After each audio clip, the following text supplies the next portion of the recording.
ನನ್ನ ಹೆಸರು ಸಿಂಚನ, 5ನೇ ತರಗತಿ UGHPS ಸಾತನು. ಈ ದಿನದ ಪ್ರಾರ್ಥನಾ ಸಮಯದ ಚಟುವಟಿಕೆ ಸಣ್ಣ ಕತೆ ಹೇಳಿ ನೀತಿ ಹೇಳುವುದು. ಕತೆಯ ಹೆಸರು ಪಾರಿವಾಳ ಮತ್ತು ಇರುವೆಯ ಗೆಳೆತನ. ಒಂದು ಕೊಳದ ತೀರದಲ್ಲಿ ದೊಡ್ಡ ಮರವಿತ್ತು. ಅದರ ಕೊಂಬೆಯಲ್ಲಿ ಪಾರಿವಾಳ ಒಂದು ಕುಳಿತಿತ್ತು.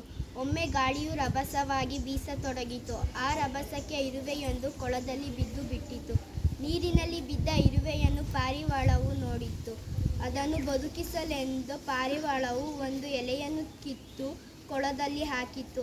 ಇರುವೆಯು ಆ ಎಲೆಯನ್ನು ಏರಿ ದಡವನ್ನು ಸೇರಿತು. ಅಂದಿನಿಂದ ಅವರಿಬ್ಬರು ಗೆಳೆಯರಾದರು. ಹೀಗಿರುವಾಗ ಒಂದು ದಿನ ಒಬ್ಬ ಬೇಡನು ಬೇಟೆಯಾಡುತ್ತಾ ಅಲ್ಲಿಗೆ ಬಂದನು. ಮರದ ಮೇಲೆ ಕುಳಿತಿದ್ದ ಪಾರಿವಾಳವನ್ನು ಕಂಡನು. ಪಾರಿವಾಳಕ್ಕೆ ಗುರಿಯಿಟ್ಟು ಬಾಣವನ್ನು ಬಿಡಲು ಹೋದಾಗ ಇರುವೆಯು ಬೇಡನ ಕಾಲನ್ನು ಬಲವಾಗಿ ಕಚ್ಚಿತು. ನೋವಿನಿಂದ ಬೇಡನ ಗುರಿಯು ತಪ್ಪಿತು. ಪಾರಿವಾಳವು ಹಾರಿಹೋಯಿತು. ಈ ಕಥೆಯ ನೀತಿ ಏನೆಂದರೆ, ಆಪತ್ತಿಗಾದವನೇ ನಿಜವಾದ ಗೆಳೆಯ. ಧನ್ಯವಾದಗಳು.